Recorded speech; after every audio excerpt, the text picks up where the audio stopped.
বিশ্ব ফুটবলের দুই মহাতারকা লিওনেল মেসি ও লামিনে ইয়ামালের দ্বৈরথ দেখার অপেক্ষায় প্রহর গুনছে ফুটবল বিশ্ব।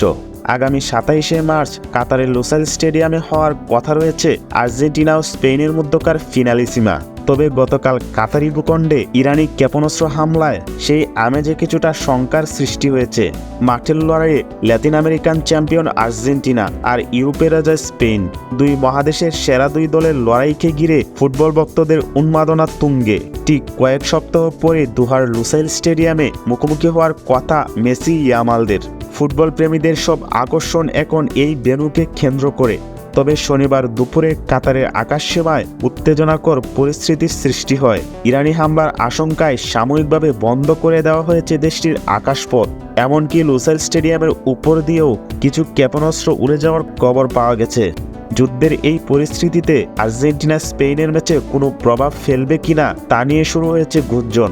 যদিও কাতার সরকার এবং আয়োজক কমিটির পক্ষ থেকে ম্যাচ স্থগিতের বিষয়ে এখন পর্যন্ত কোনো আনুষ্ঠানিক ঘোষণা আসেনি।